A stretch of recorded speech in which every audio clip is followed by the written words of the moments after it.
Welcome to the Art and the Easel, where we explore the intersection of creative arts, wellness, and spirituality. And before we start off, if you're new here, we usually do a 1-minute meditation before we start chatting it up. And Aaron's gonna lead us in that today, so I'll pass it to you. Yeah. All right. Well, hi everyone. As you can see, we're in a new space. Oh yes, we're outside. We're in a new space. We outside, like the kids say. We outside. we're in a new section. So hopefully you guys like it. Let us know what you think. But yeah, we're gonna start off with a mindful moment. It should take about a minute. As always, if you're driving, please don't do this. If you're working out, you can probably do it, but definitely if you're at home, you can do it. Yeah, makes sense. All the disclaimers covered? Yeah, that's covered. We're safe. We're covered. We're good. We're not going to be liable for anything. No injuries. No injuries. Okay. Mm-hmm. Cool. So if you're in a safe space, get to a place where you can close your eyes, and we're going to do 3 breaths in through your nose and out through your mouth, and in through your nose and out through your nose.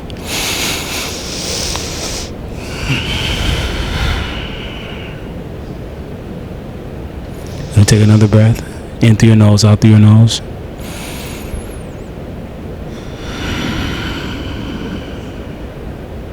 And one more breath, in through your nose and out through your nose.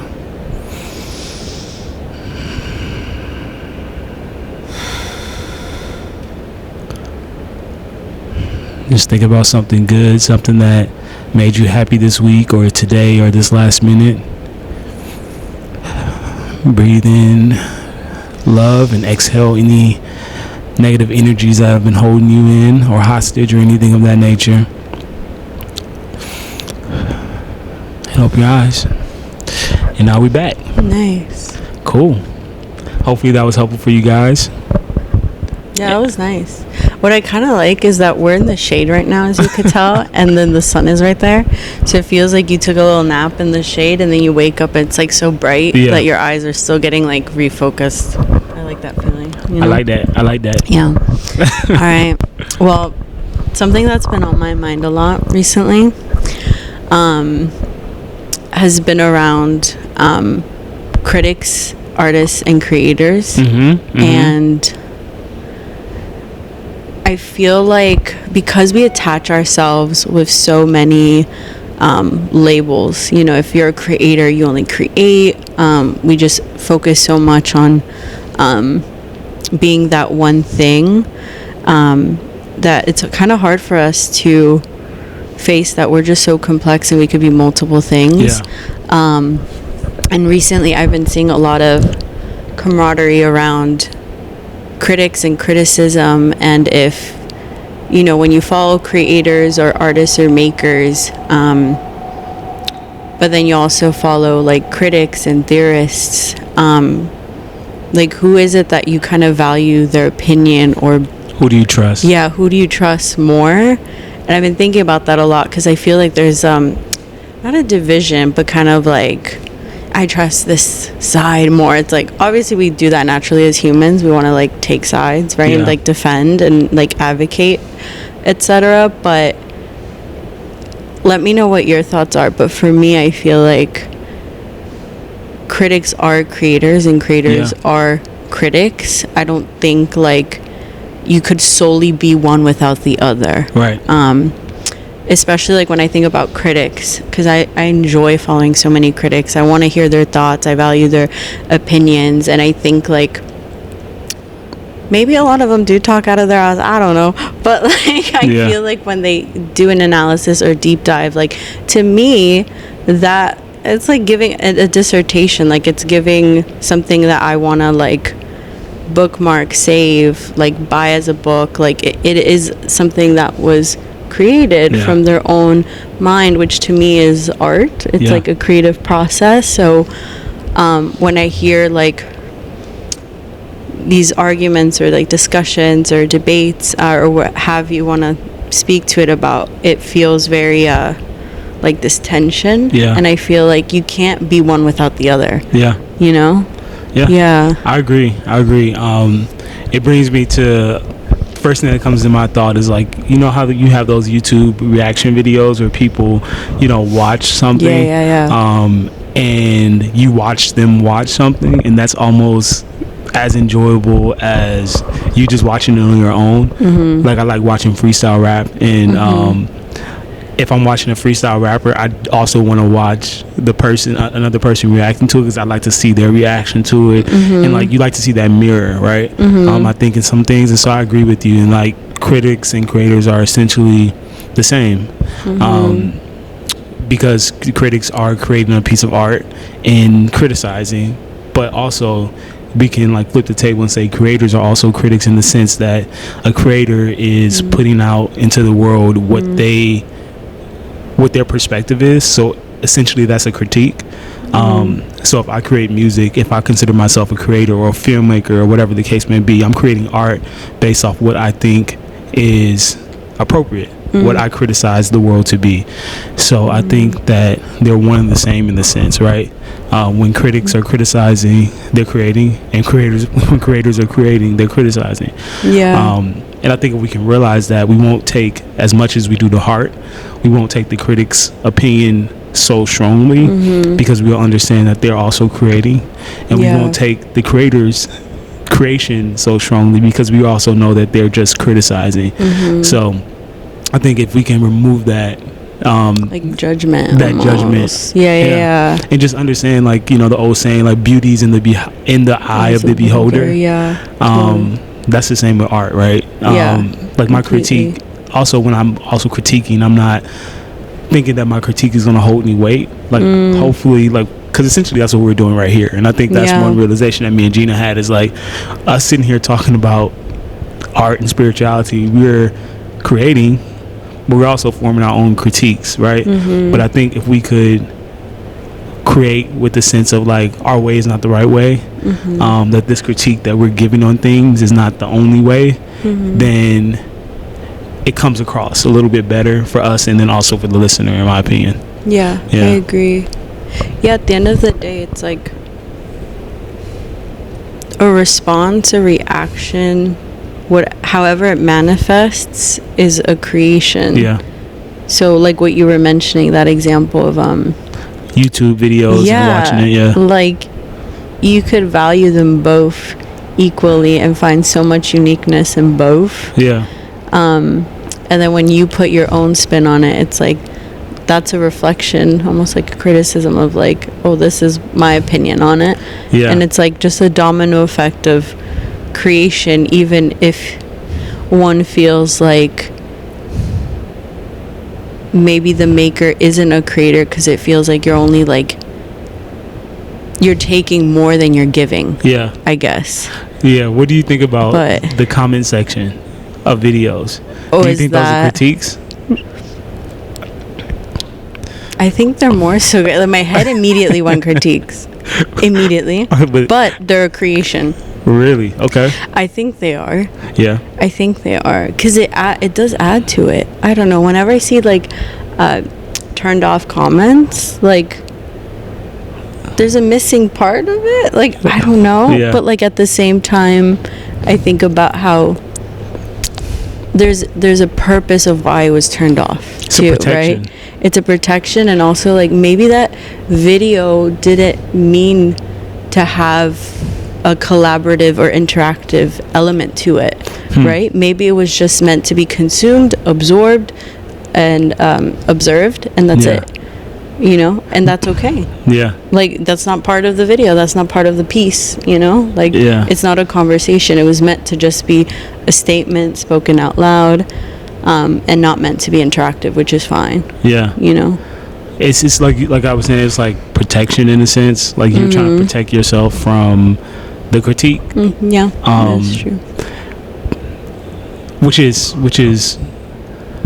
understandable, and I know a lot of people are. What did Lauryn Hill say? I'm an artist, and I'm sensitive about my shit. Well, who said? Either Lauryn Hill or Erykah Badu said that. I always get it confused. We'll fact check ourselves. We'll fact check it and put it on the screen. But like people are artists and they're sensitive, and I think they try to protect themselves from any critiques because of what it can do to their creation. You know, it could hinder them in the future. but then also, like, I know there are people that it also affects, but they understand that a dialogue is important for good art. Like, if there's no conversation going around it, is it art? Yes, it is. But I think it's just all it's everyone's individual prerogative, I think. But it's really a protection piece. Yeah. And sometimes it could just be meant for a release. Yeah. You know? Yeah. Just an outlet to, like, release whatever it is you want to say or put out in the world, rather than, like, have it be a discussion. Yeah. And, like, because, you know, I know, for example, when I post art, or like when we post our poetry, we even post our podcast or whatever the case may be, the comments are like the positive comments. I've never gotten a negative comment, so I can't even so nice. I've never gotten a negative comment from posting something. I guess I don't have like a big following like that, but I can imagine the person with 10 million followers are going to get like a few haters out of there. But I think the positive comments give me energy. In a sense, it keeps you going a little bit. Like the critiques, the positive critiques of like, oh my God, this is so dope, this is so amazing. Although also I don't do it for that, but it is nice. And I think, like, in giving your art out to the world, I'm also receiving something back from giving it out. I'm getting back energy that can be used to fuel other things. So I guess when you are in that point where you're having to turn off comments or whatever, you're giving out to the world, but you necessarily don't want anything back from it. Yeah, you don't want that dialogue to be open. But I wonder, is that freeing? I've never had to turn my comments off at all for anything, but I wonder, that person that shuts himself off to getting any feedback back, how does that feel? Does it feel lonely? Yeah, I mean, I can't speak to it. I've never been in that situation where I've turned off comments. But I could imagine it could be both. I think it's really like where you are in your journey. Yeah. You know? Because it could be really isolating, because you're like, oh, I shared this, but then I'm not allowing anyone in, even if it's like negative criticism. That's where I could feel like, I think it could feel quite like you're encaged. Yeah. You taken social media breaks before, right? Everybody has. Everybody has, and I'm thinking of it in the same way of like, when we take our social media breaks, do we feel like that is it similar to turning off the comment section? Yeah. 100%. It feels liberating. It feels liberating. Yeah, okay. I feel like so at peace. Yeah, I've done quite a few breaks. Yeah. And it feels so liberating. Like, it feels so free. It feels like you're on cloud 9. Yeah. Because you're kind of just like, you're just doing your thing. And yes, there's like no dialogue happening, but I think it's important to strengthen that inner dialogue. Yeah. I think because that, at least in my eyes, obviously my opinion, I think the best relationship, the best feedback, the best, conversations you could have are with yourself. And so it allows space for that. So for me, it's very healing. It's zen. It's peaceful. It's like serenity. It's tranquility for me. Yeah. And then when I feel like I'm ready to like share, then it's such a beautiful platform to do so. Right. You know what I mean? Like, so many beautiful communities you could be a part of. Like you mentioned, certain like comments like will like give you that energy back, and you're like, hell yeah, like I have this other idea I'm gonna execute on, and I'm gonna post it, and it's just like, it's such a great support network. So I think it's so beautiful. But for the breaks that happen, and when they do, it is peaceful. I think it's balance, as always. I think Brandon touched on it in our episode, The Lifetime of Work. Where he was saying how he wants to live the spiritual life, but at the same time he doesn't enjoy going to a Lil Baby concert or whatever the case may be, or like, oh dang. No, he does enjoy. He does enjoy.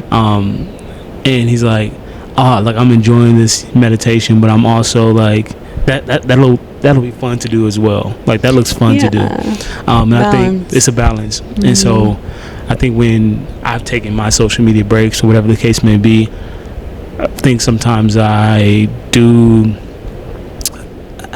You do miss it a little bit. Like you do miss it just a tad bit. And even when I think about like when like monks and things like that like separate themselves from normal everyday life to like live a life of peace and luxury, like that's their version of doing that. But also like have been learning that when you can grow and listen to your intuition and like learn how to find your inner voice and do that in the midst of this chaotic world, that is way like, I'm not saying it's better, but you get stronger in that sense. Like if you can silence the noise in the midst of the noise, 100%, like, that's the goal, you know. And so I think I've been within myself lately trying to get to a point where I don't need to separate myself all the time. Like it's necessary for that initial growth, but now I'm trying to challenge myself a little bit to be able to do the things that I find enjoyable, like connecting with people and going out and like doing things, but then I'm still maintaining that inner peace at the same time versus having to isolate myself from it. I follow all the social blog sites right recently because I'm just tired of hearing the negative news. But I'm like, the real test is being able to see that and like not letting it affect you. Oh, for sure. I haven't got there yet. I'm not about to follow them back immediately, or I probably never will. But if instead of me deleting them, a stronger, I guess, sense of, I probably would have been able to draw a little bit more fortitude if I was able to look at it and just figure out how to like control my inner dialogue at the same time while still having it there.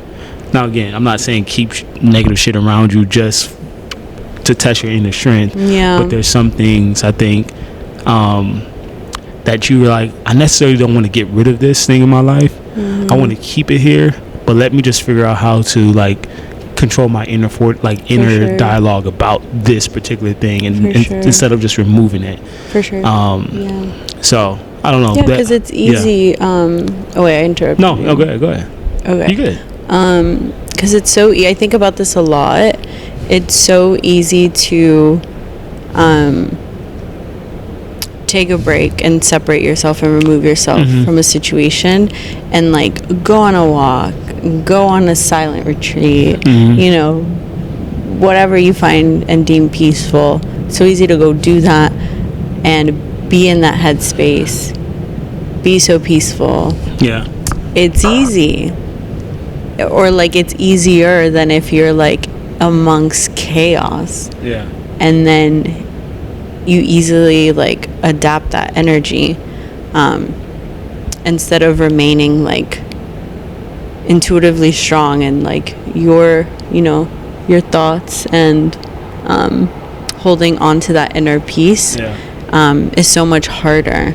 And I think that's definitely something like I think I'm pretty good at, but at the same time like it does drain me easily. That's the thing. Like I think I'm pretty good at like being like true to myself and like remaining calm and peaceful amongst chaos, but at the same time I think the battery levels run out real quick, and then I'm like, time to move myself and then come back, obviously, but like that break is needed a lot more.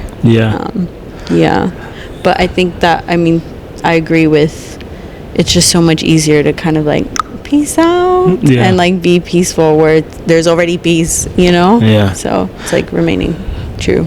It's easy to tip the scale. Like it's either to be like one way on this way, like leaning the scale that way, or leaning the scale the other way, and like the seesaw effect in a sense. But it's harder to like keep that balance. And I think that's all that I've been trying to seek lately, and everything that I've like telling myself, whether it's eating good food and like wanting to have a balance of eating good food but then also eating healthy. It's about balance, right? I don't want to be too on the other one side of the spectrum. I want to be able to just have balance with everything. I'm just seeking balance with everything, like work life and play life, meditation and being out in the world, family life and friend life. Everything is just like a balance that I'm trying to seek, instead of just being one way or the other. So this all spawned from the conversation of turning off comments, but I think kind of bringing it back to the critics and the creators, I think it's a balance necessary for that too. There needs to be a balance of creators and critics out there, because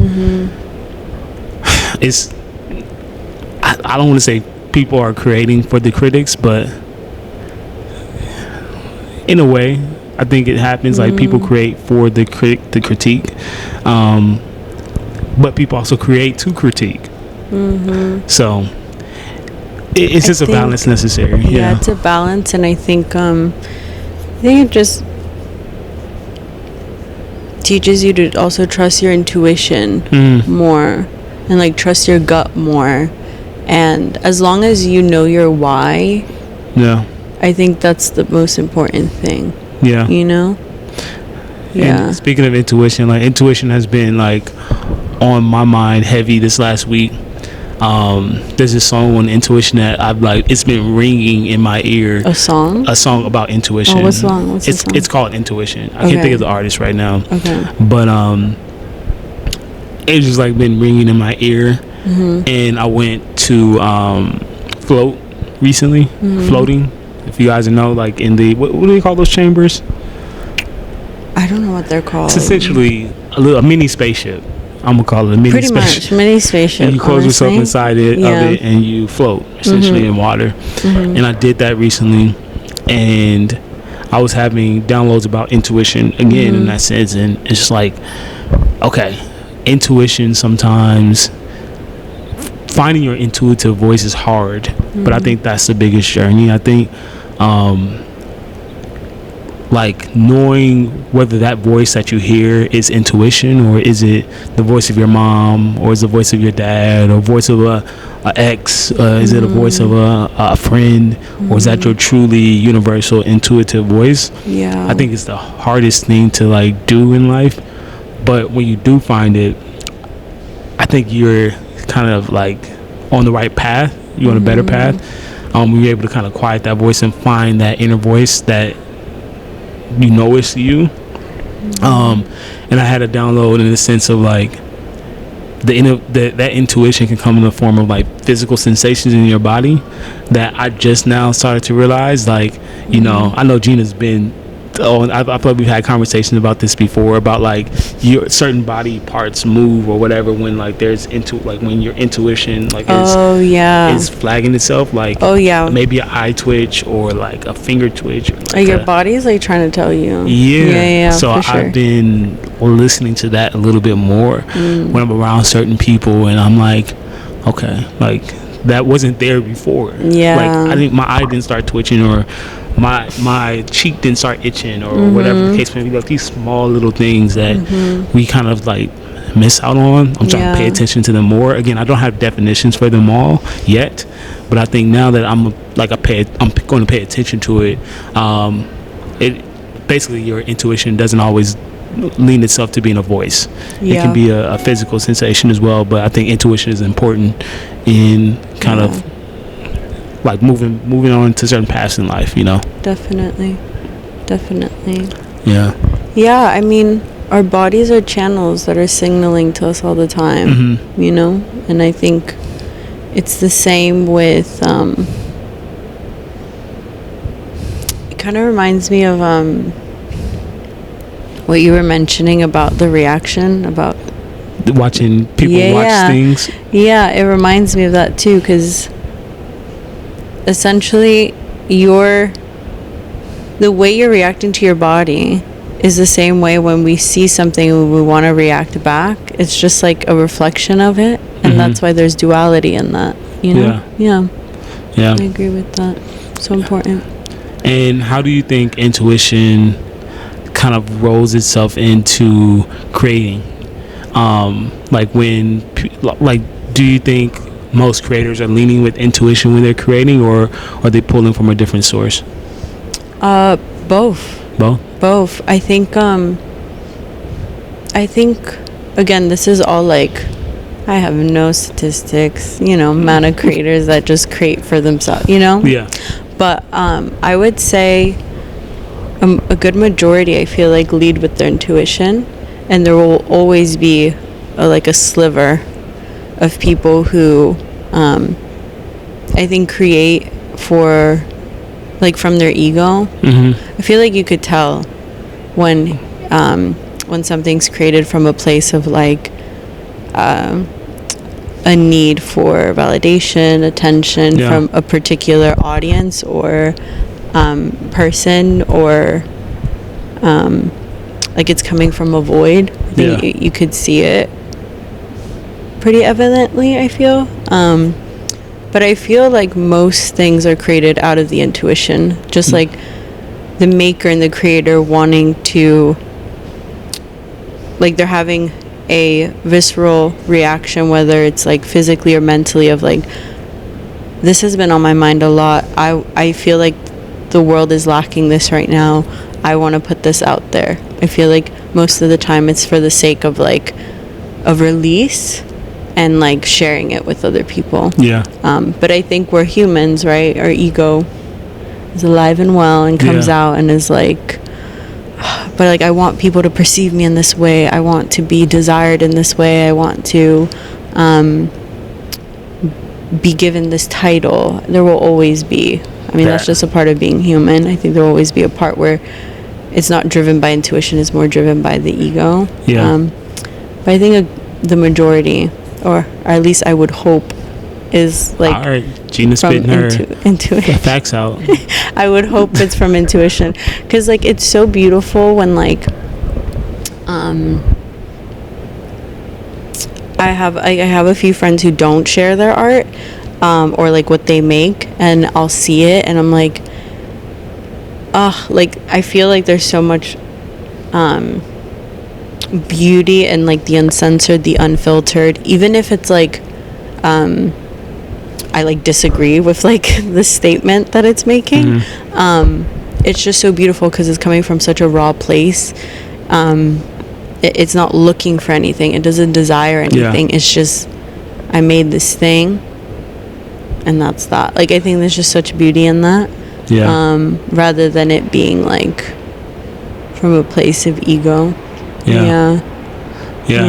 I will say, personally speaking for myself, it's the times I've created out of ego, no one's ever seen it. Because it doesn't even make it that far. Really? For me.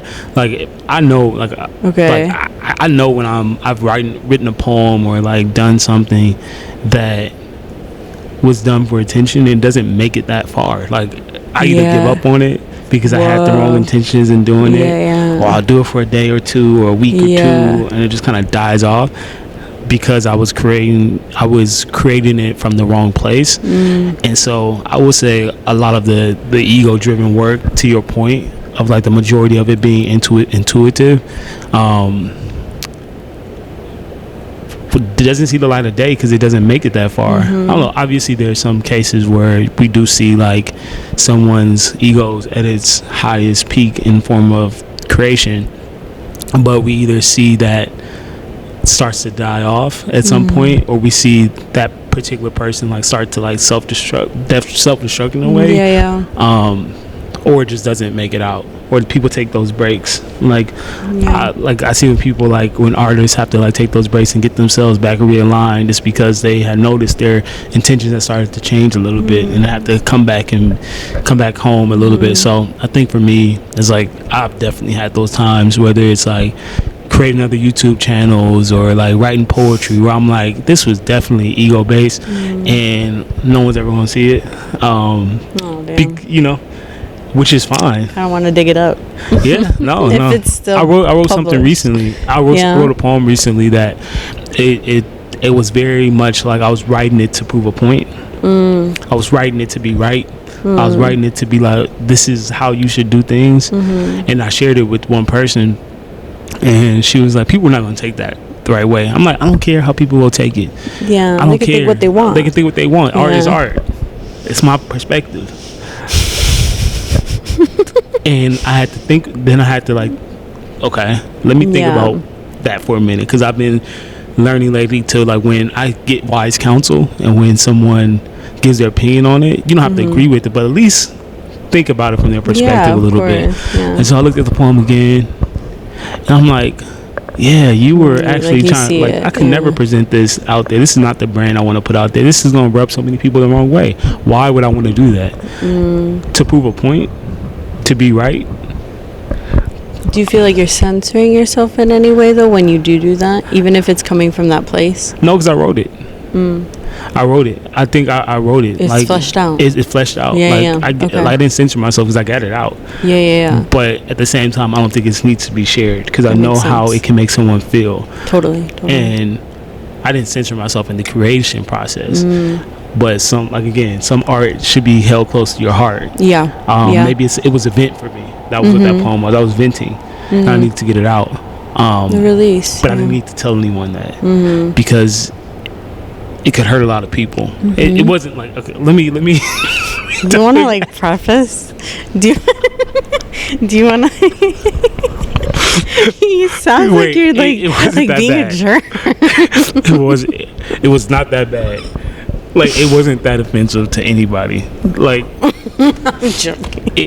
It was actually pretty PG-13. It was very PG. Why film ratings? Yeah, that's crazy. But yeah, it was very PG-13. But looking at it from a different angle, some people would agree with it, and other people would be taking offense to it. Yeah. Makes sense. So yeah. Makes sense. And with that, wrap up the episode. Wow. Okay. Well, I think that's a good ending. No, I don't need, like, see, now people are going to take that and like run with it. I'm joking. You were going to say. But no, I think it's like art is art, but like, again, I just don't need to be putting stuff out, even though because I know it's going to cause a reaction. I wrote that poem because I knew it was going to cause a stir. I wanted to cause a stir in the scene. I wanted to make people think, and like, am I the drama? Yeah, you I were the drama. Like, yeah, people are like, yeah, that's right. Yeah. But the poems that I've written that have been really good to other people and been received well are the poems that I wrote with no intention in mind. I had now intentions are important, because I know we had a whole conversation about that. Intention. That could be a whole episode. Yeah, intentions are important, but the art, the goal in mind is important to keep intentioned. But the art itself and the acts have to be very like less self-fulfilling. Like that poem that I wrote was very self-fulfilling. Like, I feel like the wishes and the things that we get in life can be for us, but they also have to have an impact on someone else. Like, and those are the things that move you forward, are the things that you do for other people. I learned that in sales. Like, when you call someone, when you cold call someone and say it's for someone else, the likelihood that they'll say yes to you is higher than if you say it's for you. Like, hello, I'm calling on behalf of my boss to get this particular deal done, blah blah blah. They're gonna listen to you, versus you saying I want to do something, right? Totally. And so I think that's the same thing with art. When you create from a space of like helping versus self-fulfilling, it just comes off differently. And again, this is a lesson of getting people to review your stuff before, get some trusted people around you to share your art with, to make sure you're thinking about it in the right lens. Of course, don't share with anybody that you know is going to be demeaning towards it or whatever the case may be, but sometimes it's good to get a second pair of eyes on stuff, to be like, hey, like that's beautiful. That's the intention behind it. That's the intention. So makes sense. I love it. Cool. Well, that's today's episode, the first outside episode, I baby. know, and we might do this again. It's nice. I like this a lot. It's so nice. I think I love it. I just have to say that again. I'm loving this layout. Okay. Before we end, I want to ask you one more question. Yeah. What are you excited about art wise? What am I excited? Yeah. What's the whether it's a movie, a museum, like out in the world? What art is like exciting to you right now? I'm having a moment with books and writing at the moment. Like Young Pueblo is releasing his new book. Dang, he just released a book, right? Yeah. Dang, he dropping like 10 books a month. Jeez. All right. He's dropping a new book, and I'm really excited. What's it called? I'm forgetting the name, but I just found out 2 days ago. But he was like doing a lot of promo before, and I just missed it. I'm forgetting the title, but yeah, Young Pueblo's releasing a new book, and I need to pre-order that, so I could get it the second it drops. Yeah, I've been reading a lot more than I ever have in my entire life. Jeez. Like, I was never a book person, or like would read a lot. I actually hated reading as a kid. I just it wouldn't compute. I don't know why, but it just I didn't feel like I got a lot out of books. I felt like I got more out of like visuals, like movies, or just like a documentary, more than I did a book. Yeah. And it's only been in the past like 5-6 years that I've been like reading pretty consistently. But this past year, I'm like sweeping through books. Like, I don't know what it is. So I would say books, and I've been tapping into writing a lot. Writing what? What was that reaction? What are you writing? That was like the most judgment. Writing what? Writing what? I'm just joking, Gina. I know you are. It's just funny, your reaction. So in your face. No, I'm kidding. Mostly poetry. What? Mostly poetry, yeah. I've always loved poetry, but so writing as an art form was never my thing.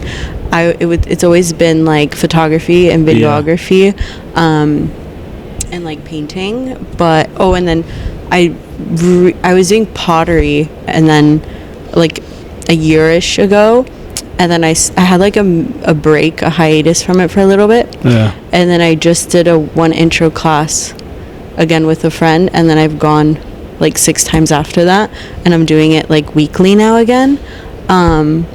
So I would say like pottery, but then writing, all of a sudden I think reading so much has gotten me to be like, instead of just journaling, so I'll do like free form stream of consciousness journaling, but I also have like my feelings journal. They're both like different intentions, but now I'm like actually putting structure to writing, and so now I'm doing like a poetry, like I have a moleskin for that, and I'm just like writing poems there.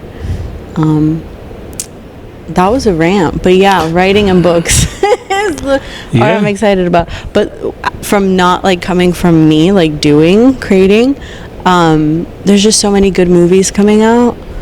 Like what? So many. Like, I'm bombarded. I can't really name one right now, but I feel like my list. Equalizer. Denzel. You know, I'm not as excited, I'm not gonna lie. What? Yeah, I don't. Have you watched the first 2? Yeah, I'm not the biggest fan. I'm not like, But there's some gems in there that I've like learned a lot. Like I forgot in Equalizer 1 or Equalizer 2, like Denzel says, like, be thankful for the rain, be thankful for the mud, because something. I can't think of it, but. I'll have to. I'll rewatch. It's really good. I'll rewatch the trailers. No, if you're not a fan, don't do it. No, but I should get. I like to give things another go. You know. Yeah. Because, like, I think of movies. She's it's being so a funny. critic. I mean, it's fine, but it's fine. I am. It does have it's funny. It does have a negative connotation in our heads. You know. Critic. Yeah, because you hear critic, it's kind of like a.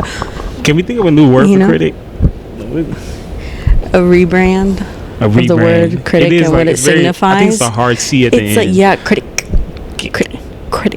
And what do you do? I'm a critic. And like, it's just very intense. I lost my thought. This always happens. A movie reviewer sounds like less strong than a critic. Yeah, but there's just something about saying 2 words. It's nice to just have one word that like says everything it needs to say. Yeah. But then of what? So you have to be like movie review. Okay, we're done. We're done. That's a wrap.